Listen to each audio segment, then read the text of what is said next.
अतीत का अध्ययन इतिहास कहलाता है। इतिहास के जनक हेरोडोटस को कहते हैं। इतिहास को 3 खंडों में बांटते हैं: प्राक ऐतिहासिक काल, आदि ऐतिहासिक काल, ऐतिहासिक काल।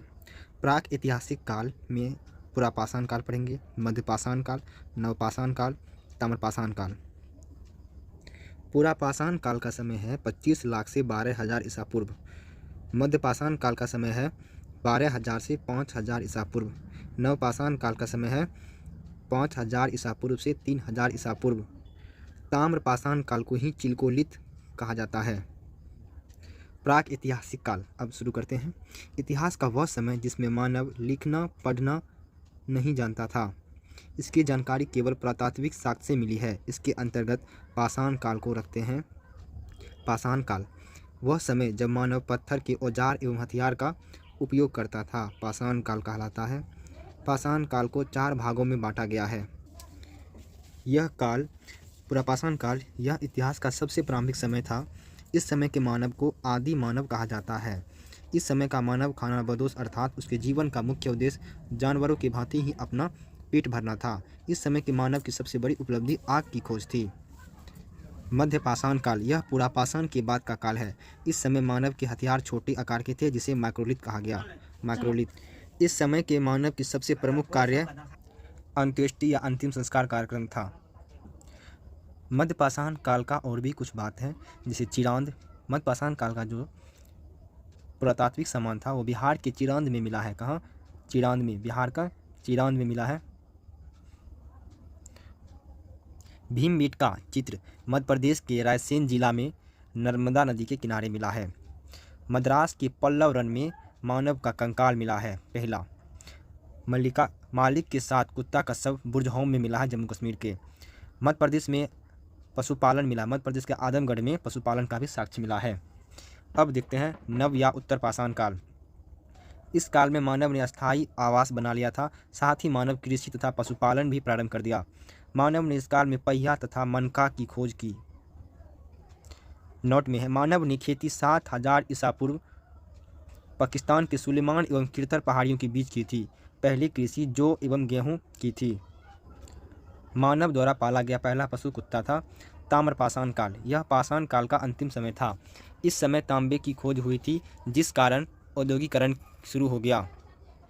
इसी औद्योगिकरण का विकसित रूप सिंधु सभ्यता में देखने को मिलता है। यहाँ पे कुछ क्वेश्चन है। किस काल में मानव आखेटक था? तो पाषाण काल में। किस स्थान से पहली बार चावल का साक्ष्य मिला है? इलाहाबाद का कोल्ढेवा से। अब देखिए आदि ऐतिहासिक काल। इस काल में मानव द्वारा लिखी गई लिपि को पढ़ा नहीं जा सका है, किंतु लिखित साक्ष्य मिले हैं। इस काल के जानकारी का स्रोत भी पुरातात्विक साक्ष्य ही है। इसमें सिंधु सभ्यता को रखते हैं। सिंधु सभ्यता यह सभ्यता सिंधु नदी के तट पर मिली थी, इसलिए इसे सिंधु सभ्यता कहते हैं। इसकी जानकारी के लिए पहली खुदाई हड़प्पा से हुई थी, अतः इसे हड़प्पा सभ्यता भी कहते हैं। सिंधु सभ्यता की जानकारी चार्ल्स मेसन ने दिया था। सिंधु सभ्यता सर्वेक्षण जेम्स कनिंघम ने किया। सिंधु सभ्यता 13 लाख वर्ग किलोमीटर में फैली है। सिंधु सभ्यता का नामकरण जॉन मार्शल ने किया था। सिंधु सभ्यता की पहली खुदाई दयाराम साहनी ने की थी। सिंधु सभ्यता का आकार त्रिभुजाकार है। सिंधु सभ्यता विश्व की सबसे पहली शहरी सभ्यता थी। इसका विकास 2500 ईसा पूर्व से 1750 ईसा पूर्व तक हुआ। उत्तर में मांडा तक है, जो कि चिनाब नदी, दक्षिण में दामाबाद, पूरब में आलमगीरपुर, पश्चिम में सुतका गेंडोर। ठीक है। स्थल सम बराबर एड, नदी डच है पर। इसकी पश्चिमी सीमा पाकिस्तान के सुतका गेंडोर में थी, जो दास नदी के तट पर थी। इसकी उत्तरी सीमा कश्मीर के मांडा में चिनाब नदी के तट पर थी। इसकी पूर्वी सीमा उत्तर प्रदेश के आलमगीरपुर में थी, जो हिंडन नदी के किनारे थी। इसकी दक्षिणी सीमा महाराष्ट्र के दामाबाद में प्रवरा नदी के तट पर थी। सिंधु सभ्यता के प्रमुख स्थल हड़प्पा 1921। इसकी खुदाई दयाराम साहनी ने की। यह रावी नदी के तट पर पाकिस्तान के माउंट गोमरी जिला में स्थित है।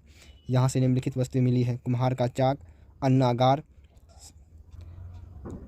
सबसे पहले बोलते हैं श्रमिक आवास, उसके बाद है कुम्हार का चाक, अन्नागार, मातृदेवी की मूर्ति, लकड़ी की औखली, लकड़ी का ताबूत, RS-37 कब्रिस्तान, हाथी का कपाल, स्वास्तिक चिन्ह। मोहनजोदड़ो 1921। इसकी खुदाई सन 1921 ईस्वी में राखल दास बनेड़ जी ने की। यह पाकिस्तान के लड़कना जिला में स्थित है। यह सिंधु नदी के तट पर है। यह सिंधु सभ्यता का सबसे बड़ा शहर है। यहाँ मृतकों का एक बहुत बड़ा टीला मिला है। यहाँ से निम्नलिखित वस्तुएं मिली है: पुरोहित आवास, विशाल स्नानागार, सूती वस्त्र, अन्नागार, घर में कुआं, सबसे चौड़ी सड़क, पशुपति शिव, सभागार, कांस्य की नर्तकी, तांबे का ढेर। मोहनजोदड़ो का अन्नागार सिंधु सभ्यता का सबसे बड़ा भवन या इमारत है। चंद्रहुद्रो 1931। इसकी खुदाई सन 1931 ईस्वी में गोपाल मजुमदार ने की। यह पाकिस्तान में सिंधु नदी के तट पर स्थित है। यही एकमात्र शहर है जो दुर्ग रहित है। यह एक औद्योगिक शहर है। यहाँ जो वस्तु मिली है: मेकअप सामग्रियाँ, लिपस्टिक, शीशा, मनका, गुड़िया, सुई, अलंकृत ईंट, बिल्ली का पीछा करता हुआ कुत्ता का चिन्ह। रोपर 1953। इसकी खुदाई जगदत्त शर्मा ने 1953 ईस्वी में की। यह पंजाब की सतलज नदी के तट किनारे स्थित है। यहाँ मानव के साथ साथ उसके पालतू जानवरों का भी शव मिला है। ऐसा ही शव नवपाषाण काल में जम्मू कश्मीर के बुरजहोम में मिला था। बनवाली। इसकी खुदाई रविंद्र सिंह ने की। यह हरियाणा में स्थित है। इसके समीप रंगोई नदी है। यहाँ जल निकासी की व्यवस्था नहीं थी, जिस कारण घरों में सोख्ता मिला है। यहाँ की सड़कें टेढ़ी मेढ़ी थी। कालीबंगा। इसका अर्थ होता है काली मिट्टी की चूड़ी। यहाँ से अलंकृत ईंट, चूड़ी, जोता हुआ खेत, हल एवं हवन कुंड मिले हैं। यह राजस्थान में सरस्वती या घग्गर नदी के किनारे है। इसकी खुदाई बीके थापर तथा बीबी लाल ने की। धोलावीरा गुजरात में स्थित है। सिंधु सभ्यता का सबसे बड़ा स्थल है। इसकी खुदाई रविंदर सिंह ने की। सुरकोटदा। यह गुजरात में स्थित है। यहाँ से कलश, सावधान तथा घोड़े की हड्डी मिली है। लोथल। यहाँ सिंधु सभ्यता का बंदरगाह स्थल है। यहाँ से गोदीवारा मिला है। यहाँ घर के दरवाजे सड़कों की ओर खुलते थे। यहाँ फारस की मोहर मिली है जो विदेशी व्यापार का संकेत है। और यहाँ से युगल सावधान मिला है जो सती प्रथा का प्रतीक है। रंगपुर गुजरात में स्थित है। यहाँ से धान की भूसी मिली है। सिंधु सभ्यता का सबसे बड़ा स्थल धोलावीरा है जो गुजरात प्लस पाकिस्तान में है। भारत में सबसे बड़ा स्थल राखीगढ़ी हरियाणा में है। सिंधु सभ्यता का सबसे बड़ा शहर मोहनजोदड़ो है। सिंधु सभ्यता की विशेषताएं: सिंधु सभ्यता एक नगरीय या शहरी सभ्यता थी। यहाँ की सड़कें एक दूसरे को समकोण पर काटती थी तथा ये पूर्व पश्चिम दिशा में थी, जिससे हवा द्वारा सड़क स्वतः साफ हो जाती थी। नालियाँ ढकी हुई थी। अर्थव्यवस्था का मुख्य आधार कृषि था। इनका व्यापार विदेशों तक होता था। इनका समाज मातृसत्तात्मक था। इनकी लिपि बहुत चित्रात्मक थी जिसे पढ़ा नहीं जा सका है। इनके मोहरों पर सर्वाधिक एक सींग वाले जानवर का चित्र था। इनके मोहरों पर गाय का चित्र नहीं मिला है। यहाँ माप तौल के लिए न्यूनतम बाट 16 kg का था। सिंधु सभ्यता के लोग युद्ध या तलवार से परिचित नहीं थे। सिंधु सभ्यता के विनाश का सबसे बड़ा कारण बाढ़ को माना जाता है। मेसोपोटामिया की सभ्यता 10,000 ईसा पूर्व। इसका विकास इराक में टिग्रिस एवं यूफ्रेटिस नदी या दजला या फरात नदियों के मध्य में हुआ था। यहाँ की मिट्टी अत्यधिक उपजाऊ थी। यह सभ्यता ग्रामीण थी। इसकी अर्थव्यवस्था का मुख्य आधार कृषि था। इस समय के मंदिरों को जिगुरद कहा जाता था। मेसोपोटामिया की सभ्यता के 4 भाग थे: सुमेरियन की सभ्यता, बेबीलोन की सभ्यता, असीरिया की सभ्यता, किल्डेरिया की सभ्यता। झूलता हुआ बगीचा बेबीलोन में स्थित है। सिकंदर ने इस सभ्यता का विनाश कर दिया और इसके स्थान पर ग्रीक सभ्यता को थोप दिया। विश्व की सबसे पहली सभ्यता मेसोपोटामिया की सभ्यता थी, जबकि विश्व की पहली नगरीय सभ्यता सिंधु सभ्यता थी। मिस्र की सभ्यता 3100 ईसा पूर्व। यह मिस्र के रेगिस्तानों में स्थित थी। इसे नील नदी की देन कहते हैं। इस सभ्यता का विकास फिरौन के नेतृत्व में किया गया था। इस सभ्यता में पिरामिड, सूर्य कैलेंडर तथा मम्मी का विकास हुआ था, अर्थात इस सभ्यता का रसायन शास्त्र सुदृढ़ था। गीजा का पिरामिड सबसे प्रसिद्ध है। रोम की सभ्यता 600 ईसा पूर्व। यह इटली में विकसित थी। इन्होंने पूरे भूमध्य सागर पर अधिकार कर लिया था। प्राचीन सभ्यता में यह सबसे विकसित सभ्यता थी। आज भी इस सभ्यता के अवशेष सुरक्षित बचे हुए हैं जो पर्यटन का आकर्षण केंद्र है। इस सभ्यता के 2 सबसे बड़े राजा जूलियस सीजर एवं ऑगस्टस थे। जूलियस सीजर की हत्या धोखे से उसके मंत्रिमंडल द्वारा कर दी गई। जूलियस सीजर नामक नाटक विलियम शेक्सपियर ने लिखा है। फारस की सभ्यता 500 ईसा पूर्व। यह वर्तमान ईरान में थी। इस सभ्यता का विकास तेजी से हुआ था। इन्होंने पूरे अरब प्रायद्वीप पर अधिकार कर लिया था। इनकी भाषा फारसी थी तथा पारसी धर्म को मानते थे। सिकंदर ने इस धर्म का अंत कर दिया। स्पार्टा अपने बहादुर सैनिकों के लिए विख्यात है। यह ग्रीस के पास एक छोटा सा क्षेत्र था। स्पार्टा के मात्र 300 सैनिकों ने लियोनाइडस के नेतृत्व में ग्रीस के 20,000 सैनिकों को मात दे दी थी। ग्रीस की विशाल सेना का नेतृत्व जर्कसीज कर रहा था। जर्कसीज ने धोखे से स्पार्टस को हरा दिया। पीली नदी की सभ्यता यह चीन में 5000 ईसा पूर्व विकसित थी। हांगू नदी के तट पर इसका विस्तार था। यह सभ्यता अपने उपजाऊ भूमि के लिए प्रसिद्ध थी। ऐतिहासिक काल, इसके बारे में लिखित स्रोत उपलब्ध हैं और इसे पढ़ा भी जा सका है। इसके अंतर्गत वैदिक काल से लेकर अभी तक का समय आता है। ऐतिहासिक काल को 3 भागों में बांटते हैं: पुरातात्विक, विदेशी यात्रा, साहित्य।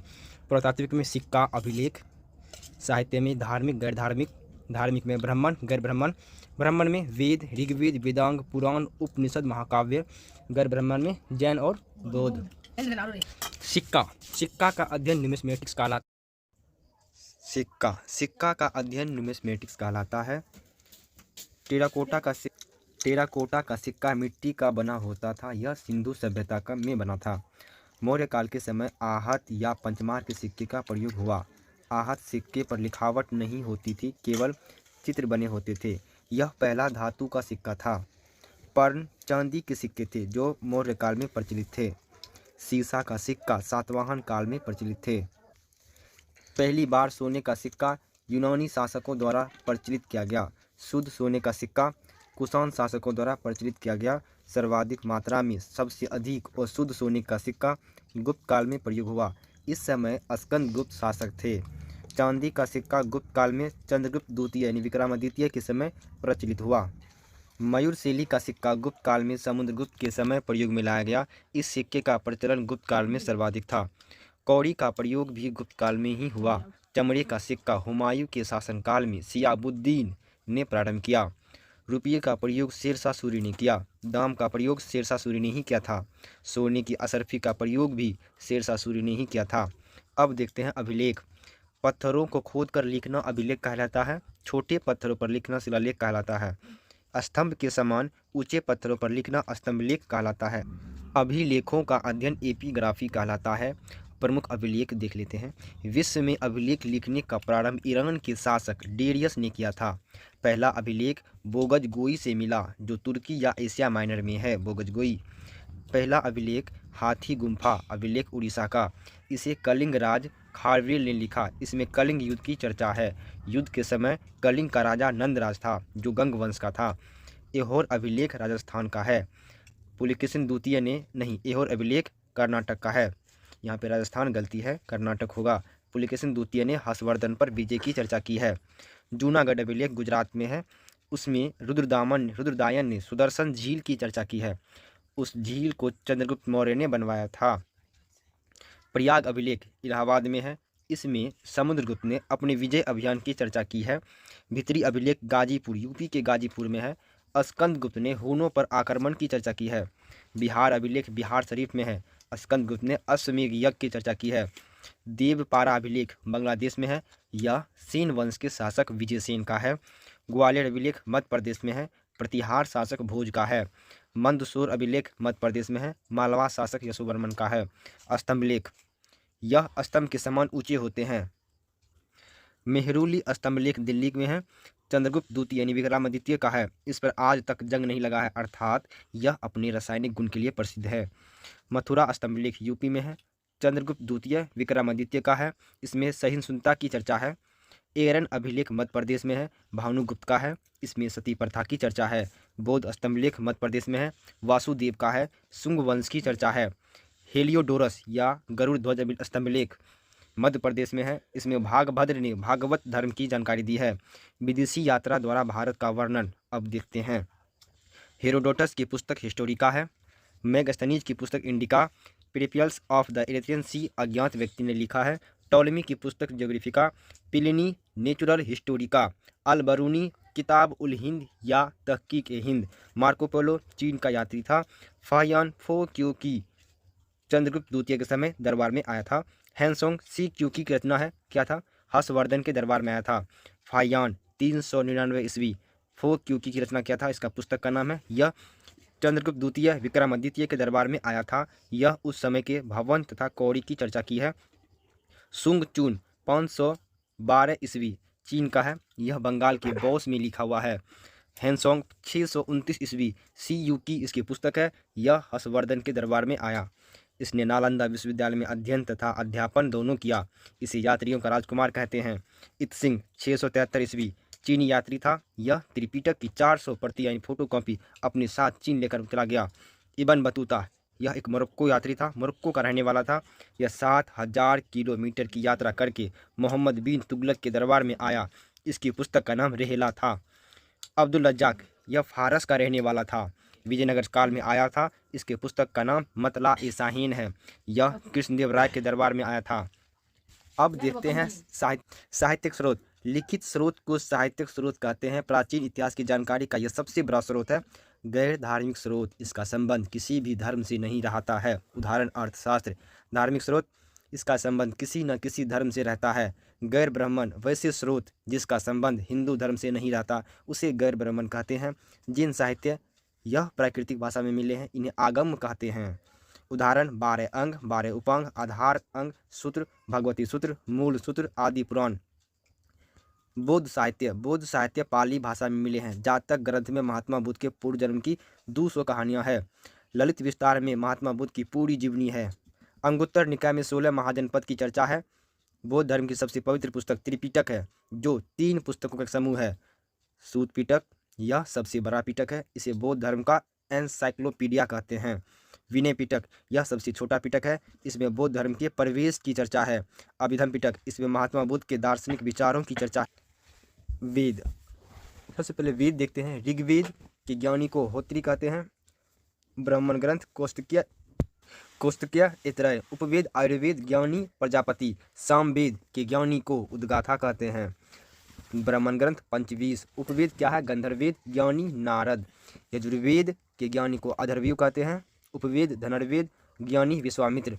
ब्राह्मण ग्रंथ तेतरय शतपथ, ठीक है, सत। अर्थर्वेद के ज्ञानी को ब्रह्मा कहते हैं। उपवेद है शिल्पवेद ज्ञानी विश्वकर्मा। ब्राह्मण ग्रंथ गोपथ। अब देखते हैं वेद। वेदों की रचना ईश्वर ने की है, अतः वेद को अपरुष से कहा जाता है।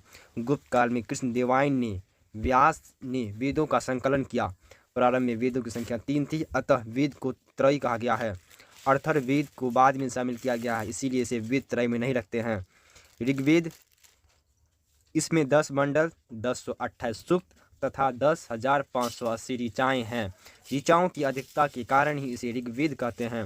यह सबसे प्राचीन एवं सबसे बड़ा वेद है। इसमें गायत्री मंत्र की चर्चा है, जो सूर्य भगवान को समर्पित है। पहली बार शूद्र का प्रयोग ऋग्वेद में ही हुआ। ऋग्वेद का दूसरा तथा 7वां मंडल पुराना है, क्योंकि इसका संकलन पहले ही हो गया था। पहला तथा 10वां मंडल नया है, क्योंकि इसका संकलन बाद में हुआ।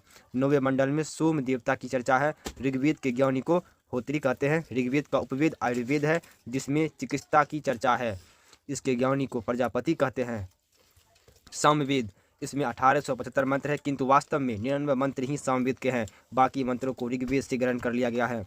सामवेद में भारतीय संगीत के 7 स्वर सा रे गा मा पा धा नी की चर्चा है। ये संगीत यज्ञ के समय गाए जाते हैं। सामवेद ज्ञानी को उद्गाथा कहते हैं। सामवेद का उपवेद गंधर्ववेद है। गंधर्ववेद के ज्ञानी को नारद कहते हैं।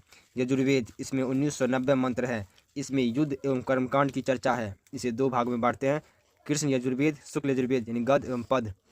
इसके ज्ञानी को अधर्वयु कहते हैं। यजुर्वेद का उपवेद धनुर्वेद है। धनुर्वेद के ज्ञानी को विश्वामित्र कहते हैं। अर्थर्वेद, इसकी रचना सबसे बाद में उत्तर वैदिक काल में हुए। इसमें 6000 मंत्र हैं। इसमें जादू, टोना, वशीकरण इत्यादि की चर्चा है। आरण्यक के बारे में जानते हैं। आरण्यक क्या है? वैसी पुस्तक जिसकी रचना जंगल में की गई हो, आरण्यक कहलाता है। अर्थर्वेद को छोड़कर सभी पुस्तक आरण्यक है। वेदांग, वेदों को भली भांति समझने के लिए वेदांग की रचना की गई है। वेदांग की संख्या 6 है, ठीक है। ब्याजो, निशी, कच्छ, व्याकरण, जो, ज्योतिष, नी, निरुक्त, सी, शिक्षा, क, कल्प, छ, छंद। व्याकरण की रचना अष्टाध्यायी पाणिनि। ज्योतिष वृत्त संहिता वारहिमिहिरी। निरुक्त, निरुक्त शास्त्र। शिक्षा, शिक्षा शास्त्र। कल्प, कल्प शास्त्र। छंद, छंद शास्त्र।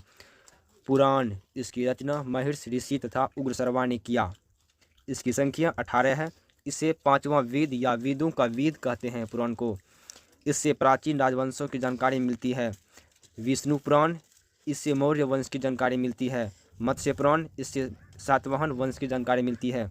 इसमें विष्णु भगवान के 10 अवतारों की चर्चा है। वायु पुराण, इसमें गुप्त वंश की जानकारी मिलती है। इसमें लिखा है कि समुद्रगुप्त का घोड़ा 3 समुद्र का पानी पीता था। उपनिषद, इसका अर्थ होता है गुरु के समीप बैठकर ज्ञान प्राप्त करना। यह ब्राह्मणों के विरुद्ध राजपूतों की एक प्रक्रिया मानी जाती है। उपनिषद 108 हैं, किंतु 13 उपनिषद को ही मान्यता प्राप्त है। बृहदनारायण उपनिषद, यह सबसे बड़ा तथा प्राचीन है। कठोपनिषद, इसमें यम एवं नचिकेता की चर्चा है। इसमें ओम शब्द के महत्व को दर्शाया गया है। मुंडकोपनिषद, इसमें सत्यमेव जयते की चर्चा है। जाबालोपनिषद, इसमें ब्रह्मा विष्णु एवं महेश अर्थात त्रिमूर्ति की चर्चा है। अलोपनिषद, यह सबसे बाद का उपनिषद है। इसकी रचना अकबर के साथ हुई। स्मृति साहित्य, इसमें प्राचीन राजवंशों की जानकारी मिलती है। स्मृति साहित्य की संख्या 36 है।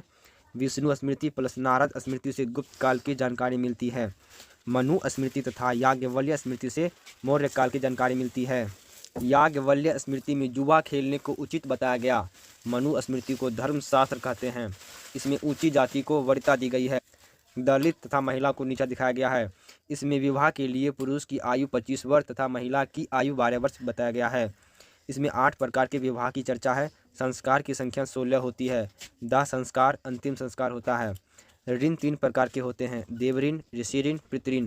पुरुषार्थ 4 प्रकार के होते हैं, धर्म, अर्थ, काम, मोक्ष। आश्रम की संख्या 4 है। जन्म से 5 वर्ष की अवस्था को बाल्य अवस्था या शिशु अवस्था कहते हैं। ब्रह्मचर्य 5 साल से 25 साल, गुरुकुल में शिक्षा। गृहस्थ जीवन 25 साल से 50 साल परिवार के साथ। वानप्रस्थ 50 साल से 75 साल, सामाजिक तथा धार्मिक जीवन। सन्यासी जीवन 75 साल, वन में तपस्या। महाकाव्य की संख्या कितना है? 2 है। महाभारत, रामायण इसकी रचना वाल्मीकि ने की। प्रारंभ में इसमें 12,000 श्लोक थे, किंतु वर्तमान में 24,000 श्लोक हैं। उसे गुप्त काल में पूरा किया गया था। महाभारत, इसकी रचना वेद व्यास ने की। इसका प्रारंभिक नाम जय संहिता था, जिसमें 8800 श्लोक थे। वर्तमान में 1,00,000 श्लोक हैं। महाभारत के खंडों को पर्व कहा जाता है। इसमें कुल 18 पर्व हैं। सबसे महत्वपूर्ण पर्व भीष्म पर्व है, जिसमें अर्जुन तथा कृष्ण के वार्तालाप की चर्चा है। भीष्म पर्व को भागवत गीता या गीता कहा जाता है। प्राचीन इतिहास, इसमें वैदिक काल से लेकर राजपूत काल तक का अध्ययन किया जाता है। वैदिक काल 1500 ईसा पूर्व से 600 ईसा पूर्व। वैदिक काल को 2 भाग में बांटते हैं, ऋग्वैदिक काल, उत्तर वैदिक काल। 1500 ईसा पूर्व से 1000 ईसा पूर्व। उत्तर वैदिक काल 1000 ईसा पूर्व से 600 ईसा पूर्व। वैदिक समाज के निर्माता आर्य थे। आर्य मध्य एशिया से आए थे और भारत में सप्त सिंध प्रदेश यानी 7 नदियों का प्रदेश या पंजाब हरियाणा में आए थे। आर्यों की भाषा संस्कृत थी, जो देवताओं की भाषा थी, जिस कारण आर्य स्वयं को श्रेष्ठ कहते थे। जिन्हें संस्कृति नहीं आती थी, अर्थात भारत के मूल निवासियों को अनार्य या निम्न कहा जाता था। दक्षिण भारत का आर्यकरण अगस्त ऋषि ने किया। उत्तर भारत का आर्यकरण राजा विदेह के पुरोहित पंडित गौतम राहुगढ़ ने किया, किंतु ये गंडक नदी को पार करके पटना नहीं पहुंच पाए, जिस कारण अथर्ववेद में पाटलिपुत्र को अछूतों की भूमि कही गई है और यहाँ के गंगा जल को पवित्र नहीं माना गया है। इस समय सबसे प्रिय पशु गाय थी, जो समृद्धि का संकेत थी। गाय की हत्या करने पर मृत्युदंड दिया जाता था। राजा का मुख्य कार्य गाय की खोज करना गविष्टि था। उस समय अर्थव्यवस्था का मुख्य आधार कृषि था। वैदिक सामाजिक ग्रामीण सभ्यता थी। ऋग्वेद के 7वें मंडल में 10 राजयुद्ध की चर्चा है, जो आर्य तथा अनार्य के बीच हुआ। उसमें आर्य विजयी हुए। आर्यों का कबीला भरत था। इसी कारण उस समय जाति का निर्धारण कर्म के आधार पर होता था, किंतु उत्तर वैदिक काल में जाति का निर्धारण वंश के आधार पर होने लगा। उत्तर वैदिक काल में ही लोहे की खोज हुई। सबसे व्यापार, दूसरे के यहाँ नौकरी। सबसे छोटा जात शूद्र, वैश्य, क्षत्रिय, ब्राह्मण। वैदिक काल की नदियाँ, झेलम को उस समय वितिस्ता कहते थे, व्यास को विपाशा, चिनाब को अस्किनी, सतलज को शत्रुदी, रावी को परुशनी, गंडक को सदानीरा, सरस्वती को घग्गर, सिंधु को सिंध। वैदिक साहित्य में सर्वाधिक चर्चा सिंधु नदी की है, क्योंकि यह सबसे महत्वपूर्ण नदी थी। वैदिक काल के देवता इंद्र यह सबसे महत्वपूर्ण थे। इसकी चर्चा 250 बार हुई है। इन्हें युद्ध तथा वर्षा का देवता कहते हैं। इन्हें पुरंदर भी कहते हैं। अग्नि, इसकी चर्चा 200 बार है। वरुण, वायु की देवता। सोम, जंगल की देवता। मारुति, तूफान के देवता। रुद्र, यह सबसे क्रोध वाले देवता थे। इन्हें पशुओं का देवता कहते हैं। गविष्टि का अर्थ होता है गाय के लिए किया गया युद्ध। सीता का अर्थ होता है ढाल से जोती गई जमीन पर पड़ा निशान। वैदिक काल की सामाजिक व्यवस्था, इस समय सबसे बड़ा पद राजा का होता था, जिसे जनता चुनती थी। राजा किसी भी निर्णय को लेने से पहले विभिन्न समितियों में बैठक इसकी चर्चा करता था बैठकर। वैदिक काल में 3 प्रमुख संगठन थी। सभा, यह निम्न या साधारण लोगों का संगठन था, उसकी चर्चा 8 बार है। समिति, उच्च वर्ग के लोगों का संगठन था, इसकी चर्चा 9 बार हुई है। विदय यह सबसे महत्वपूर्ण संगठन था। इसकी चर्चा 122 बार हुई है। नोट में है, सभा तथा विदय में भाग लेने की अनुमति महिलाओं को भी थी। वैदिक समाज की सबसे छोटी इकाई गांव थी, जिसके मालिक को ग्रामीण कहते थे। सबसे बड़ी इकाई जन होती थी, जिसके मालिक को राजन कहते थे। उत्तर वैदिक काल में लोहे की खोज हो जाने के कारण कृषि तथा अर्थव्यवस्था में तेजी से परिवर्तन होने लगे और समाज धीरे धीरे ग्रामीण सभ्यता से नगरीय सभ्यता की ओर अग्रसर करने होने लगा। जन का आकार बढ़कर जनपद हो गया और यह जनपद आगे चलकर महाजनपद का रूप ले लिया। महाजनपद का काल सिंधु सभ्यता के बाद दूसरी नगरीय सभ्यता थी। भारत में कुल 16 महाजनपद हुए, जिसकी चर्चा बुद्ध ग्रंथ के अंगुत्तर निकाय में है। 16 महाजनपद में सबसे समृद्ध तथा सबसे शक्तिशाली महाजनपद मगध महाजनपद था, जो आगे चलकर इन जनपदों पर अधिकार कर लिया। वैदिक काल में टैक्स को बलि कहते थे, जबकि देवताओं को खुश करने के लिए पशु बलि दी जाती थी। इस समय घरान, मनका या मृदभांड 4 प्रकार के होते थे: धूसर मृदभांड, काला मृदभांड, लाल मिश्रित मृदभांड। सर्वाधिक प्रचलन धूसर मृदभांड का था, जिस पर चित्र बने होते थे, जिसके कारण इसे चित्रित धूसर मृदभांड भी कहते हैं। मिश्रित मृदभांड लाल एवं काला दोनों का मिश्रण था। इस समय 3 प्रकार के यज्ञ का प्रचलन था। अश्वमेध यज्ञ, इसमें घोड़ा को यज्ञ करके छोड़ दिया जाता था। जहाँ तक घोड़ा जाता था वहाँ तक का क्षेत्र राजा ले लेता था। घोड़ा को रोकने वाले व्यक्ति से राजा युद्ध करते थे। वाजपेय यज्ञ, यह राजा की शक्ति प्रदर्शन करने के लिए होता था। इसमें रथों की रेस लगाई जाती थी। राजसेय यज्ञ, राज्याभिषेक के समय इस यज्ञ को किया जाता था। उत्तर वैदिक काल में जब अतिरंजी खेती से लोहे की खोज हुई तो उत्तर वैदिक काल की अर्थव्यवस्था पशुपालन के स्थान से कृषि पर आधारित हो गई। वैदिक काल में 6 दर्शन दिए गए हैं: सांख्य दर्शन कपिल, न्याय दर्शन गौतम, योग दर्शन पतंजलि, वैशेषिक दर्शन कनाद, उत्तर मीमांसा बादरायण, पूर्वी मीमांसा जैमिनी। गौतम बुद्ध के अधिकतर उपदेश सांख्य दर्शन से लिए गए हैं। सिंधु सभ्यता तथा वैदिक सभ्यता में अंतर। सिंधु या हड़प्पा सभ्यता, वैदिक सभ्यता नगरीय थी, ग्रामीण थी। मातृसत्तात्मक, पितृसत्तात्मक। प्रमुख पशु बैल, प्रमुख पशु गाय। नियोजन, सामाजिक नियोजन। युद्ध से परिचित नहीं थे, गाय के लिए युद्ध होता था। कांस्य की खोज, लोहे की खोज। कृषि प्लस व्यापार, कृषि प्लस पशुपालन। शिव तथा मातृदेवी की पूजा, इंद्र महत्वपूर्ण देवता थे। भारत के प्रमुख धर्म। 6वीं शताब्दी में भारत में कुल 72 संप्रदायों का विकास हुआ, जिसमें जैन धर्म, बौद्ध धर्म, आजीवक संप्रदाय, लिंगायत, कपालिक, शैव धर्म और वैष्णव धर्म प्रमुख है। जैन धर्म, इस धर्म के संस्थापक ऋषभदेव थे। जैन धर्म के प्रवर्तक को तीर्थकर कहा जाता है। ऋषभदेव पहले तीर्थकर थे। तीर्थकर का अर्थ होता है दुख से परे संसार रूप सागर को पार करने वाला। जैन धर्म के 23वें तीर्थकर पार्श्वनाथ थे।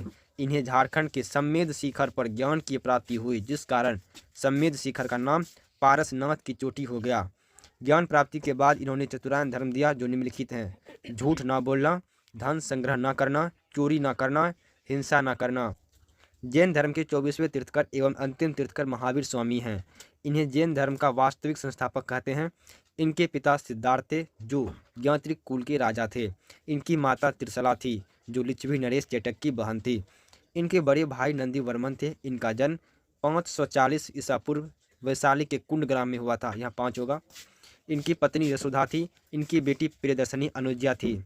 दामाद जमाली था। 30 वर्ष की आयु में गृह त्याग दिए।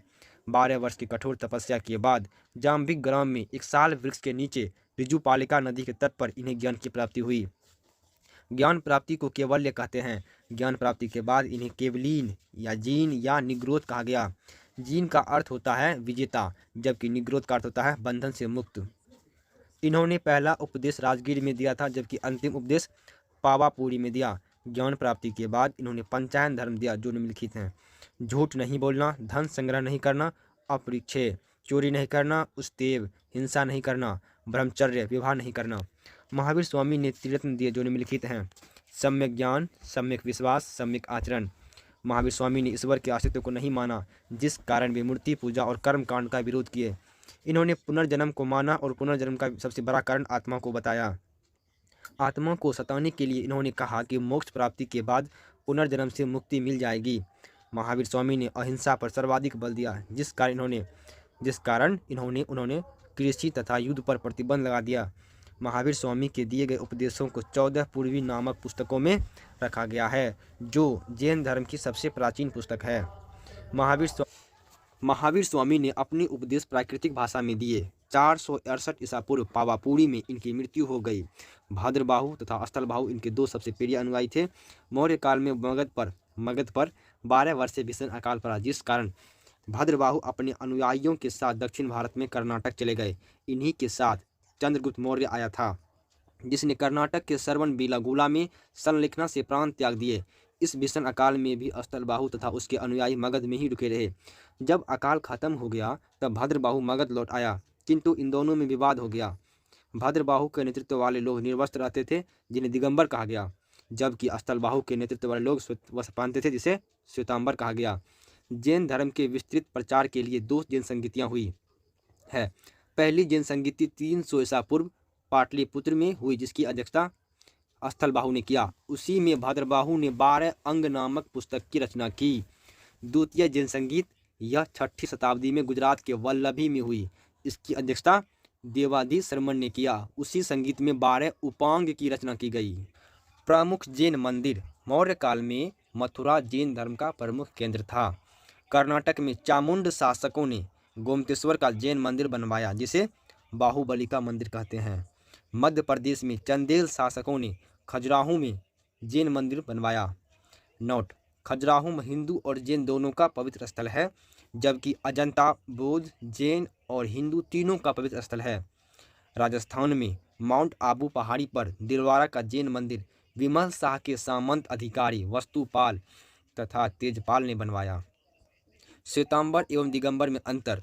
श्वेतांबर और दिगंबर, इसे स्थलबाहु ने प्रारंभ किया, भाद्रबाहु ने प्रारंभ किया। सफ़ेद वस्त्र पहनते थे, निर्वस्त्र रहते थे। महिलाओं को मोक्ष मिल सकता है, महिलाओं को मोक्ष नहीं मिल सकता है। 19वें तीर्थंकर मल्लिनाथ महिला थी, 19वें तीर्थंकर मल्लिनाथ पुरुष थे। चिन्ह: ऋषभदेव वृषभ या सांड, पारसनाथ सर्प का फन, महावीर स्वामी शेर। बौद्ध धर्म। इस धर्म का प्रारंभ महात्मा बुद्ध ने किया। इनके बचपन का नाम सिद्धार्थ था। पिताजी शुद्धोधन, माताजी महामाया, मौसी प्रजापति गौतमी। इन्होंने ही बुद्ध को पाला था, क्योंकि जन्म के 1 सप्ताह बाद ही महामाया की मृत्यु हो गई। घोड़ा कंठक, सारथी चान या चन्ना, पत्नी यशोधरा, 16 वर्ष की आयु में विवाह, बेटा राहुल। जन्म स्थान नेपाल के लुम्बिनी में, कुल शाक्य कुल। जन्म 563 ईसा पूर्व, मृत्यु 483 ईसा पूर्व, 80 वर्ष की आयु में। सिद्धार्थ को तथागत, कनक मुनि तथा शाक्य मुनि भी कहते हैं। इन्हें लाइट ऑफ एशिया भी कहते हैं। ये अपने साम्राज्य में भ्रमण के दौरान व्यक्तित्व जीवन के 4 अवस्थाओं को देखा, जिसके बाद इनके मन में वैराग्य या गृह त्याग उत्पन्न हो गया। पहला देखा वृद्ध व्यक्ति, बीमार व्यक्ति, सब सन्यासी। वैराग्य उत्पन्न होने के बाद ये 29 वर्ष की अवस्था में गृह त्याग दिए। इन्होंने आलार कलाम से सांख्य दर्शन की शिक्षा ली, रुद्रकराम से योग दर्शन की शिक्षा ली। रुद्रकराम को ही महात्मा बुद्ध का गुरु माना जाता है। महात्मा बुद्ध अपने 5 मित्रों के साथ सारनाथ के मृगदाव वन में लगभग 600 वर्षों तक कठोर तपस्या की। इसी वन में कन्या ने इनसे कहा कि वीणा को इतना न खींचो कि वह टूट जाए, और इतना कम भी न खींचो कि वह बजे ही नहीं। इस बात को सुनकर महात्मा बुद्ध गया चले आए। गया में इन्होंने वैशाख पूर्णिमा के दिन पीपल वृक्ष के नीचे निरंजना या फल्गु नदी के तट पर ज्ञान की प्राप्ति हो गई। ज्ञान प्राप्ति के बाद वह पीपल वृक्ष महाबोधि वृक्ष कहलाया। ज्ञान प्राप्ति के बाद ही इनका नाम सिद्धार्थ से महात्मा बुद्ध पड़ा। बुद्ध का अर्थ होता है प्रबुद्ध या ज्ञानी व्यक्ति। ज्ञान प्राप्ति के बाद महात्मा बुद्ध सारनाथ गए, जहाँ उन्होंने अपने 5 मित्रों को उपदेश दिया। यह महात्मा बुद्ध का पहला उपदेश था सारनाथ में। इन्होंने सर्वाधिक उपदेश श्रावस्ती में दिया, और इन्होंने श्रावस्ती में के अंगुलीमाल डाकू को शिक्षा दी। इनके सबसे प्रिय शिष्य आनंद तथा उपाली थे। आनंद के कहने पर ही महात्मा बुद्ध ने महिलाओं को बौद्ध संघ में प्रवेश की अनुमति दी, और कहा कि अब बौद्ध धर्म ज़्यादा दिन तक नहीं चलेगा। बौद्ध धर्म अपनाने वाली पहली महिला गौतमी थी, और दूसरी महिला अमरपाली थी। बौद्ध धर्म अपनाने वाला पहला पुरुष तपट्यु। महात्मा बुद्ध ने 4 सत्य कथन कहे। संसार दुखों से भरा है, हर दुख का कोई न कोई कारण है। सभी दुखों का सबसे बड़ा कारण इच्छा है। इस इच्छा पर नियंत्रण पाया जा सकता है। इच्छाओं पर नियंत्रण पाने के लिए इन्होंने 8 मार्ग बताए, जिसे अष्टांगिक मार्ग कहते हैं। अष्टांगिक मार्ग का मुख्य उद्देश्य था। व्यक्ति को बीच के रास्ते से चलना चाहिए, न ही सरल और न ही कठिन। इन्होंने अपने अनुयायियों को 10 ऐसी बात करने को मना किया था जिसे सील कहते हैं। सील की संख्या 10 है। महात्मा बुद्ध ने 3 दर्शन दिए: अनेश्वरवाद, शून्यवाद, क्षणिकवाद। अनेश्वरवाद अर्थात ईश्वर का कोई अस्तित्व नहीं। शून्यवाद, कोई भी व्यक्ति सर्वोपरि नहीं है, ना ही सर्वशक्तिमान है। क्षणिकवाद, संसार की सभी वस्तु कुछ ही समय के लिए है, इनका विनाश निश्चित है, अर्थात ये सभी वस्तुएं क्षणिक है। बौद्ध धर्म के त्रिरत्न बुद्ध, धम्म एवं संघ होते हैं। महात्मा बुद्ध पावापुरी में चंदू नामक शिष्य द्वारा सूकर मांस भोजन में ग्रहण किए। इसके बाद इनकी तबीयत बिगड़ने लगी और इन्हें डायरिया हो गया और उत्तर प्रदेश के मल महाजनपद में स्थित कुशीनगर में इन्होंने प्राण त्याग दिए। इनकी अस्थियों को 8 अलग अलग स्थान पर भेज दिया गया, जिसे अष्ट महास्थान कहते हैं। महात्मा बुद्ध की मृत्यु के बाद बौद्ध धर्म के प्रचार प्रसार के लिए 4 बौद्ध संगीतियों का आयोजन किया गया। पहला बौद्ध संगीत 483 ईसा पूर्व राजगीर में राजा थे अजातशत्रु पुरोहित महाकश्यप। दूसरा संगीति 383 ईसा पूर्व वैशाली में राजा कालाशोक पुरोहित साबक मीर। तीसरा बौद्ध संगीत 255 ईसा पूर्व पाटलिपुत्र में राजा अशोक मोगलीपुत्र 30 शिष्य पुरोहित थे। चौथा बौद्ध संगीत प्रथम ईडी में कुंडलवन में राजा कनिष्क वसुमित्र की अध्यक्षता में 172 ईस्वी शताब्दी में राजा द्वितीय अशोक अश्वघोष उपाध्यक्ष। चौथी बौद्ध संगीति के बाद बौद्ध धर्म 2 भागों में बांटा गया: हीनयान, महायान। हीनयान, यह बौद्ध धर्म के उपदेशों में कोई भी परिवर्तन नहीं करते हैं। महायान, यह महात्मा बुद्ध के उपदेशों में परिस्थिति के अनुसार परिवर्तन कर लेते हैं। आगे जाकर महायान शाखा शून्यवाद एवं वर्जियान शाखा में टूट गया। नागा अर्जुन शून्यवाद को मानते थे। वर्जियान शाखा बौद्ध धर्म के विनाश का कारण था। इसमें मदिरा, मूर्ति पूजन, वेश्यावृत्ति की अनुमति थी। भागलपुर के विक्रमशिला विश्वविद्यालय, चीन, थाईलैंड ईटीसी में वर्जियान शाखा है। बौद्ध धर्म से जुड़े चिन्ह: गर्भ, जब महात्मा बुद्ध गर्भ में थे तो चिन्ह हाथी। जन्म के समय कमल, गृहत्याग के समय घोड़ा या महाभिष्कर्मण। युवा अवस्था सांड, ज्ञान की प्राप्ति बोधि वृक्ष, संबोधन। उपदेश, प्रथम उपदेश चक्र या धम्म चक्र परिवर्तन। समृद्धि शेर, निर्वाण पद चिन्ह, मृत्यु स्तूप या महापरिनिर्वाण। महात्मा बुद्ध का जन्म, ज्ञान प्राप्ति तथा मृत्यु वैशाख या अप्रैल महीने में पूर्णिमा के दिन हुई। वैशाख पूर्णिमा को बुद्ध पूर्णिमा भी कहते हैं। जैन धर्म तथा बौद्ध धर्म में समानता: ईश्वर के अस्तित्व को नकार देना, मूर्ति पूजा का विरोध करना, कर्मकांड का विरोध करना, पुनर्जन्म में विश्वास, पुनर्जन्म से छुटकारा के लिए मोक्ष, दोनों ही हिंदू धर्म से टूटे थे। बौद्ध धर्म या जैन धर्म में अंतर: बौद्ध धर्म, जैन धर्म। बौद्ध के अनुसार मोक्ष प्राप्ति में सबसे बड़ी बाधा इच्छा थी। इसमें सबसे बड़ी बाधा आत्मा। ज्ञान प्राप्ति का मोक्ष को मोक्ष कहा गया। इसमें ज्ञान प्राप्ति को कैवल्य कहा गया। इसमें ज्ञान प्राप्ति के लिए अष्टांगिक मार्ग बताया गया। इसमें ज्ञान प्राप्ति के लिए संलेखना बताया गया। बौद्ध धर्म के आगे बढ़ने के कारण: जैन धर्म की भाषा प्रकृति थी जो बहुत ही कठिन थी, जबकि बौद्ध धर्म की भाषा पाली थी जो उस समय की सबसे लोकप्रिय भाषा थी। जैन धर्म में बहुत ही कठोर नियम थे, जबकि बौद्ध धर्म के नियम सरल थे। जैन धर्म में महिलाओं को सम्मान नहीं दिया गया, जबकि बौद्ध धर्म में महिला को बराबरी का अधिकार दिया गया। जैन धर्म में ब्रह्मचर्य तथा अहिंसा पर बहुत अधिक ध्यान दिया गया, जबकि बौद्ध धर्म में ने इसे और कोई ध्यान नहीं दिया। जैन धर्म में निर्वस्त्र रहने का प्रावधान था जो असभ्य प्रतीत होता था, जबकि बौद्ध धर्म में निर्वस्त्र रहने का प्रावधान नहीं था। जैन धर्म में केवल 2 ही संगीतियाँ हुई और वो भी 900 वर्ष के अंतराल पर, जबकि बौद्ध धर्म में 4 संगीतियाँ हुई, वो भी 1 वर्ष के अंतराल पर। जैन धर्म को बड़े बड़े राजाओं का समर्थन नहीं मिल सका। जैन धर्म को मानने वाला प्रमुख राजा चंद्रगुप्त मौर्य तथा खारवेल था, जबकि बौद्ध धर्म को बड़े बड़े राजाओं का संरक्षण मिला। बौद्ध धर्म मानने वाला प्रमुख राजा अशोक, कनिष्क, पाल वंश, चीन, पूर्वी एशिया आदि। जैन धर्म तथा बौद्ध धर्म दोनों का विनाश के कारण दोनों ही धर्म हिंदू धर्म के कुरीतियों के विरुद्ध आवाज उठाकर आगे बढ़े हुए थे। इन लोगों ने मूर्ति पूजा तथा कर्मकांड का विरोध किया, किंतु कालांतर में इन लोगों ने भी कुरीतियाँ आ गई। इन लोगों ने भी मूर्ति पूजा तथा कर्मकांड प्रारंभ कर दिए। दोनों धर्मों ने हिंदू धर्म के वर्ण जाति प्रथा का विरोध किया, किंतु कालांतर में इनमें भी जाति व्यवस्था आ गई।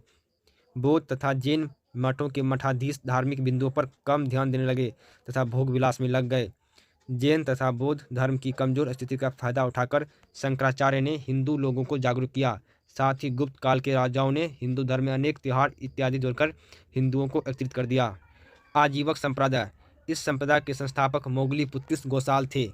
अशोक के पिता बिंदुसार आजीवक संप्रदाय को मानते थे। अशोक ने आजीवक संप्रदाय के भक्तों को बहुत से गुफा दान में दिया था। भागवत धर्म, इसके संस्थापक वासुदेव थे। इस धर्म में सबसे अधिक जोर भक्ति पर दिया गया। भागवत संप्रदाय वाले बलि, कर्मकांड तथा पशु हत्या का विरोध में थे। शिव धर्म, इसमें भगवान शिव की उपासना की जाती थी। शिवलिंग का पहला साक्ष्य सिंधु सभ्यता में मिला है, किंतु यह प्रमाणिक नहीं है। शिवलिंग का पहला प्रमाणिक साक्ष्य मत्स्य पुराण में मिला है। शिव धर्म को मानने वाले दक्षिण भारत में अधिक हैं। शिव धर्म को मुख्यतः 3 भागों में बांटते हैं। पशुपतिक, ये शिव धर्म की सबसे प्राचीन शाखा है। इन्हें पंचार्त्री भी कहते हैं। कापालिक, ये नर खोपड़ी में भोजन तथा जल ग्रहण करते हैं। ये मदिरापान करते हैं। अस्थि के भस्म को पूरे शरीर में लगाते हैं। एग्जाम्पल, नागा साधु कपालिक होते हैं। लिंगायत, शिव धर्म की शाखा का विकास कर्नाटक में अधिक हुआ। इसका प्रारंभ अल्लभ प्रभु ने किया। ये शिवलिंग की पूजा करते हैं, किंतु शिव सब को जलाते नहीं हैं बल्कि दफनाते हैं। वैष्णव धर्म, इसमें भगवान विष्णु का अधिक महत्व है। इसकी चर्चा पुराणों में मिलती है। पुराण में भगवान विष्णु के 10 अवतारों की चर्चा है। राम, परशुराम, कृष्ण तथा बुद्ध विष्णु के प्रमुख अवतार थे। इस धर्म को अवतारवाद भी कहते हैं। इससे मानने वाले पूर्णतः शाकाहारी होते हैं। महाजनपद, 6वीं शताब्दी ईसा पूर्व अखंड भारत में द्वितीय नगरीकरण प्रारंभ हो गई, जिसे महाजनपद कहते हैं। बौद्ध ग्रंथ अंगुत्तर निकाय तथा जैन ग्रंथ भगवती सूत्र में 16 महाजनपद की चर्चा है, जो निम्नलिखित है। महाजनपद, राजधानी एवं क्षेत्र। गांधार की राजधानी तक्षशिला जो पाकिस्तान में है। कंबोज की राजधानी हाटक जो जम्मू एंड कश्मीर पाकिस्तान सीमा पर है। मत्स्य राजधानी विराटनगर राजस्थान में। कुरु की राजधानी इंद्रप्रस्थ दिल्ली हरियाणा के क्षेत्र में। सूर्यसेन की राजधानी मथुरा उत्तर प्रदेश। कौशल की राजधानी श्रावस्ती उत्तर प्रदेश में। पांचाल की राजधानी अहिंसन कापाल्य उत्तर प्रदेश में। चेदी की राजधानी शक्तिमती उत्तर प्रदेश में। वत्स की राजधानी कौशाम्बी उत्तर प्रदेश में। काशी की राजधानी वाराणसी उत्तर प्रदेश में। मल की राजधानी कुशीनगर उत्तर प्रदेश में। असमक की राजधानी पोटला महाराष्ट्र गोदावरी नदी के पास। अवंती की राजधानी उज्जैन या महिष्मती मध्य प्रदेश में। वज्जी की राजधानी वैशाली बिहार हाजीपुर में। अंग की राजधानी चंपा भागलपुर मुंगेर में बिहार। मगध की राजधानी राजगढ़ी या पाटलिपुत्र बिहार में। गांधार महाजनपद पाकिस्तान में था।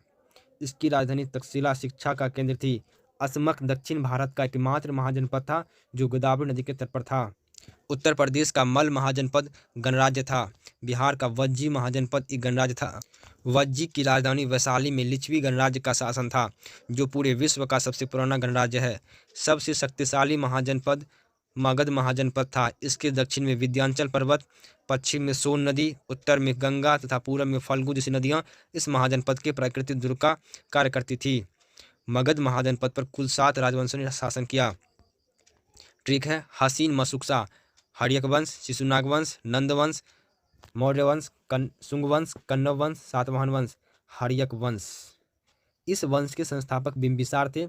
यह पहला ऐतिहासिक राजवंश था तथा इसके संस्थापक बिंबिसार पहले ऐतिहासिक शासक थे। बिंबिसार ने विवाह के माध्यम से दहेज के रूप में लिए गए क्षेत्र से अपने साम्राज्य का विस्तार किया। इनके समय अवंती के राजा चंद्रप्रद्योत को एक असाध्य रोग लाइलाज बीमारी हो गई। अतः इन्हें ठीक करने के लिए बिंबिसार ने अपने राजवेदक जीवक को भेजा। जीवक के इलाज से चंद्रप्रद्योत स्वस्थ हो गए और उन्होंने अवंती को मगध के अधीन कर दिया। बिंबिसार छोटे राज्यों को युद्ध करके जीत लेता था। इसमें वैशाली पर भी आक्रमण किया था, किंतु सफल नहीं हो पाया। इसकी हत्या इसी के पुत्र अजातशत्रु ने कर दी। अजातशत्रु, इसका अर्थ होता है शत्रुओं का नाश करने वाला। इसे कुनिक भी कहते हैं।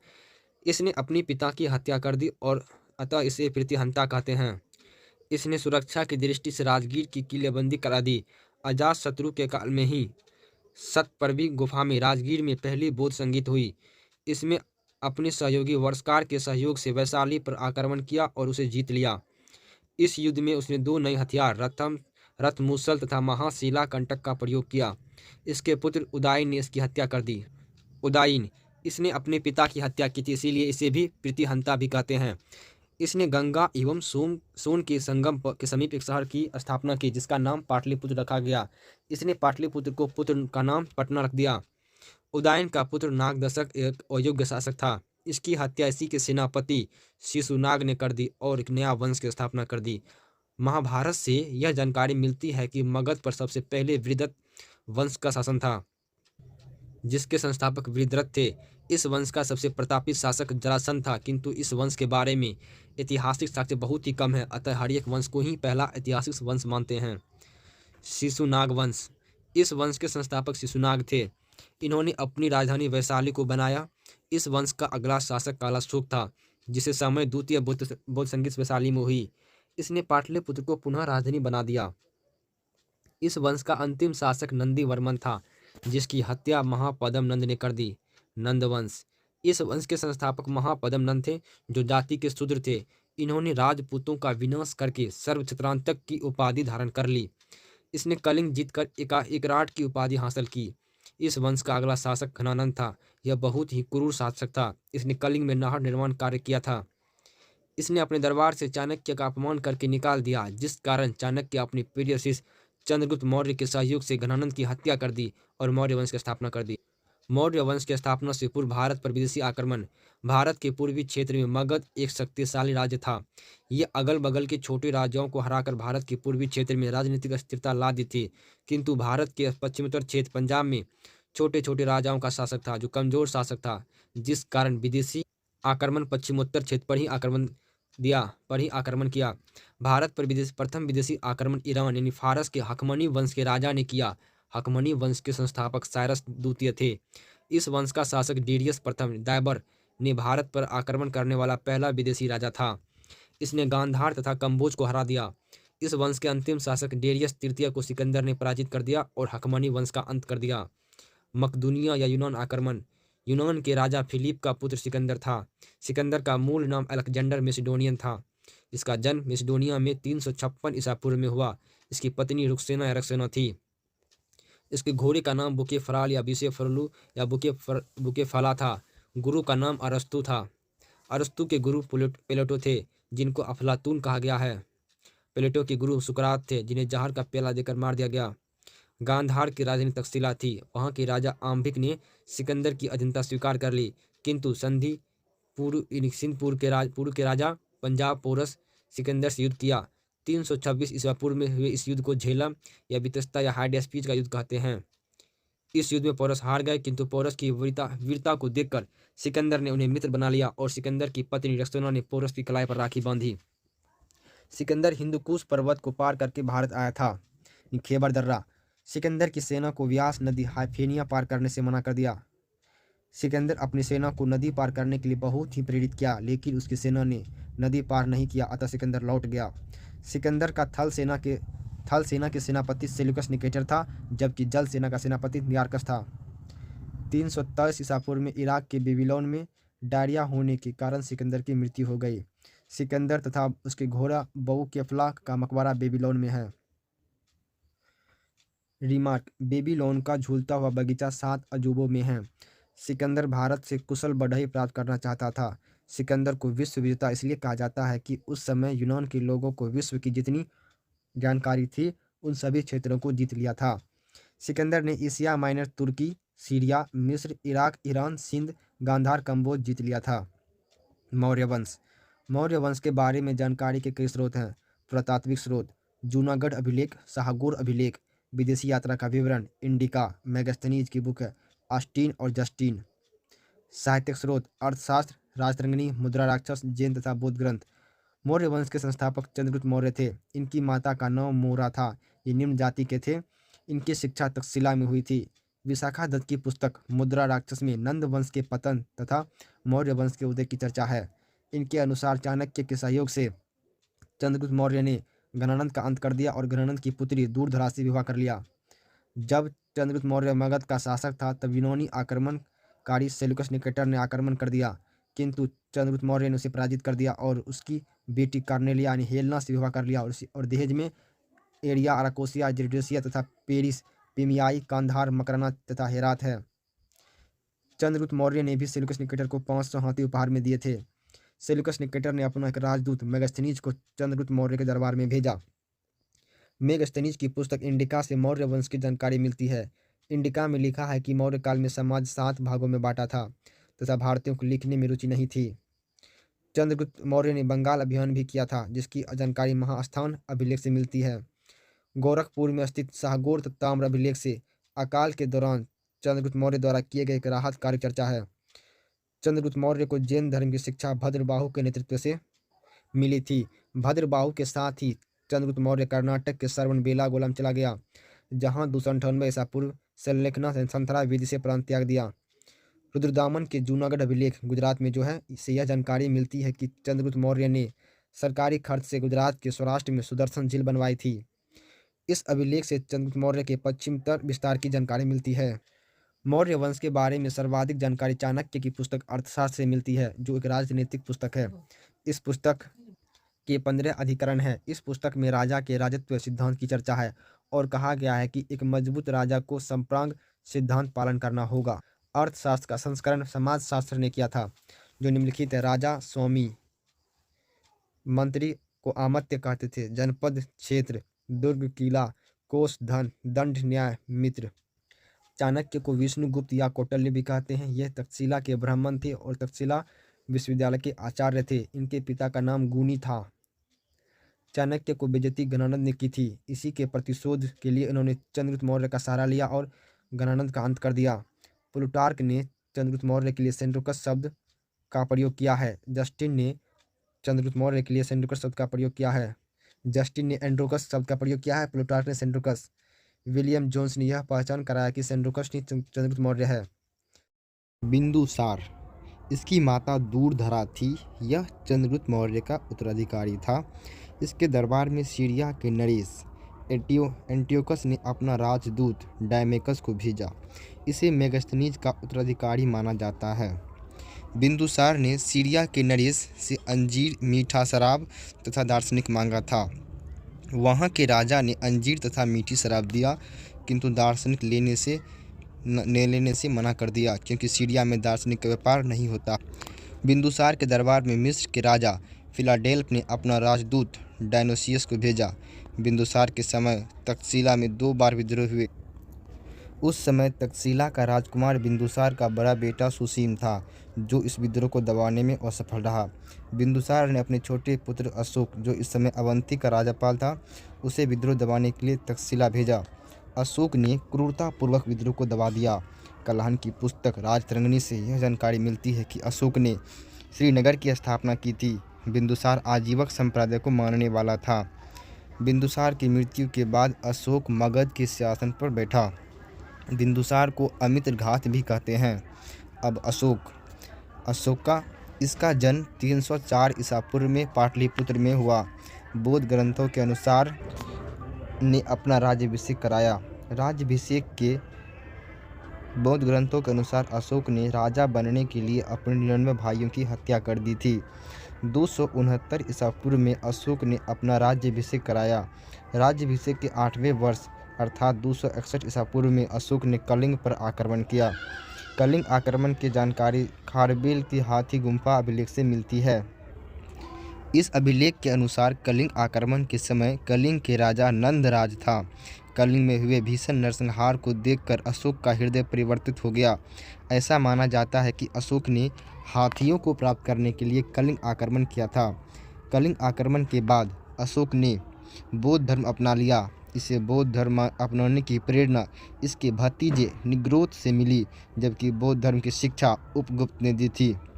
अशोक का बौद्ध धर्म उसका व्यक्तिगत धर्म था। उसने कभी भी बौद्ध धर्म को राजकीय धर्म घोषित नहीं किया, किंतु अशोक बौद्ध धर्म को संरक्षण देता था।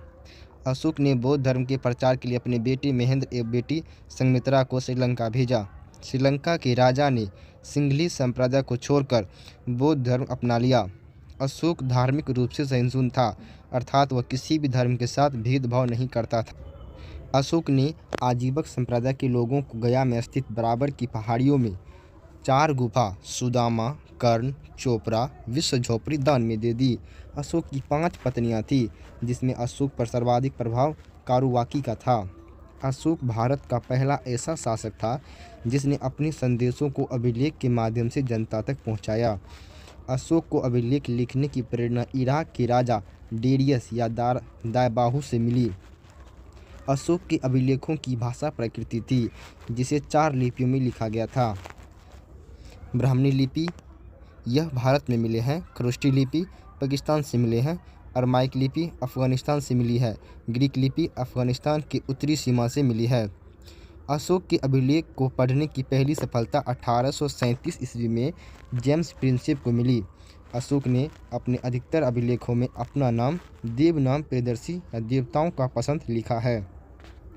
मध्य प्रदेश के गुर्जरा तथा कर्नाटक के मौसकी, नेदर तथा उदयगोलन अभिलेखों में अशोक का स्पष्ट नाम अशोक लिखा हुआ है। भाबरू अभिलेख, राजस्थान के भाबरू अभिलेख में अशोक ने खुद को मगध का सम्राट बताया है। भाबरू अभिलेख में इसमें बौद्ध धर्म के त्रिरत्न बुद्ध, धम्म और संघ की चर्चा है। अब अशोक के लघु अभिलेख देखते हैं। अशोक के 7 लघु अभिलेख मिले हैं। कितने? तो 7। रुमनदई अभिलेख, यह अफ़गानिस्तान के कांधार से मिलता है, जो अरमाइक लिपि में है। यह सबसे छोटा अभिलेख है। यह एकमात्र अभिलेख है जिसमें अशोक ने प्रशासनिक चर्चा न करके आर्थिक क्रियाकलाप की चर्चा की है। कौशाम्बिक अभिलेख उत्तर प्रदेश की है, उत्तर प्रदेश से मिला है। इसमें अशोक ने अपनी पत्नी कारुवाकी द्वारा दिए गए दान की चर्चा की है, अतः इसे रानी का अभिलेख कहते हैं। किसे? कौशाम्बी अभिलेख को। अकबर ने इसे इलाहाबाद स्थापित करा दिया। टोपरा अभिलेख हरियाणा में मिला है। फिरोज शाह तुगलक ने इसे दिल्ली के तुगलकाबाद में स्थापित करा दिया। मेरठ अभिलेख यूपी में मिला है। फिरोज शाह तुगलक ने इसे दिल्ली के तुगलकाबाद में स्थापित करा दिया। टोपरा अभिलेख और मेरठ अभिलेख को फिरोज शाह तुगलक ने तुगलकाबाद में स्थापित कराया। रामपुरवा अभिलेख, यह बिहार के चंपारण में है। लोरिया नंदनगढ़ अभिलेख, यह बिहार के चंपारण में ही है। लोरिया अरेराज भी बिहार के चंपारण में है। अशोक के चतुर्दश अभिलेख, प्रथम शिलालेख, इसमें अहिंसा पर बल दिया गया है और पशु बलि पर रोक लगाया है। द्वितीय शिलालेख में इसमें पशु चिकित्सा की चर्चा है। साथ ही दक्षिण भारतीय राज्य जैसे चेर, पांड्य, श्रीलंका, केरलपुत्र, सत्यपुत्र की चर्चा है, किंतु चोल वंश की चर्चा नहीं है। तृतीय शिलालेख, इसमें अशोक ने 3 अधिकारी राजुक, युक्तक और प्रदेशक का चर्चा किया है, जो धर्म के प्रचार के लिए थे। चतुर्थ शिलालेख, इसमें भीरी घोष यानी युद्ध के स्थान पर धम्म घोष यानी बोध की नीति की चर्चा की है। 5वां शिलालेख, इसमें धम्म महामात्र नामक अधिकारी की चर्चा है, जो धार्मिक जीवन की देखरेख करता है। 6ठा शिलालेख, इसमें अशोक ने कहा है कि मेरा अधिकारी जन कल्याण के लिए जब चाहे मुझसे मिल सकते हैं। 7वां शिलालेख, इसमें अशोक ने विभिन्न धर्मों के आपसी समन्वय की बात कही है। यह सबसे बड़ा शिलालेख है। 8वां शिलालेख, इसमें अशोक की धम्म यात्रा की चर्चा है, जो इसके राज्याभिषेक से 8वें वर्ष से प्रारंभ होती है। राज्याभिषेक के 10वें वर्ष गया था और राज्याभिषेक के 20वें वर्ष में लुम्बिनी गए थे। 9वां शिलालेख, इसमें अशोक ने छोटे मोटे त्योहारों पर प्रतिबंध लगा दिया। 10वां शिलालेख, इसमें धर्म के महत्व के बारे में चर्चा है। 11वां शिलालेख, अशोक ने कहा है कि मेरे अधिकारी ब्राह्मणों को न सताएं। 12वां शिलालेख, इसमें स्त्रियों की स्थिति में सुधार के लिए स्त्री महामात्र नामक अधिकारी की चर्चा है। 13वां शिलालेख, इसमें कलिंग युद्ध की चर्चा है। 14वां शिलालेख, अशोक ने कहा है मैंने ऊपर लिखे गए शिलालेख के अतिरिक्त बहुत से काम किए हैं जो इसमें नहीं लिखे गए हैं। इसके लिए लिखने वाला जिम्मेदार है, मैं नहीं। सर ए कूना अभिलेख, यह अफ़गानिस्तान के कांधार से मिला है, जो ग्रीक तथा अरमाइक भाषा में है। कलिंग अभिलेख में अशोक ने कहा है कि संसार के सभी मानव मेरी संतान है। मैं एक माँ की भांति उसके सांसारिक तथा परलौकिक जीवन की कामना करता हूँ। अशोक ने कहा है कि जिस प्रकार एक माँ अपने बच्चों को युगधाम को देकर निश्चित हो जाती है, उसी प्रकार मैं भी समाज की देखरेख के लिए राजुक को नियुक्त किया है। राजुक अच्छे व्यक्ति को पुरस्कृत कर सकते हैं और गलत व्यक्ति को दंडित कर सकते हैं। अशोक को अभिलेख लिखने के लिए पत्थर उत्तर प्रदेश के चुनार से मिले हैं। अब देखते हैं अशोक की धम्म यात्रा। अशोक ने लोगों को नैतिकता सिखाने के लिए जो नियम कानून की संहिता बनाई, उसे धम्म कहते हैं। अशोक का धम्म स्वनियंत्रण पर आधारित था। अशोक ने कहा है कि व्यक्ति अपने माता पिता की आज्ञा माने, व्यक्ति ब्राह्मण तथा भिक्षुक का आदर करें, व्यक्ति दास तथा सेवकों के प्रति उदार रहे, व्यक्ति को जियो और जीने दो का पालन करना चाहिए। अब मौर्यकालीन की आर्थिक व्यवस्था। इस समय अर्थव्यवस्था का मुख्य आधार कृषि और पशुपालन तथा कारखाने थे और शिक्षा का सबसे बड़ा केंद्र तक्षशिला था। सरकारी भूमि को सीता भूमि कहा जाता था। मौर्यकालीन संगठन। श्रेणी यह शिल्पकारों का संगठन था। निगम यह व्यापारियों का संगठन था। सार्थवाह यह कारवां काफिला का संगठन था। मौर्यकालीन सैन्य व्यवस्था। मौर्यकालीन सैन्य व्यवस्था बहुत ही विशाल थी। इस समय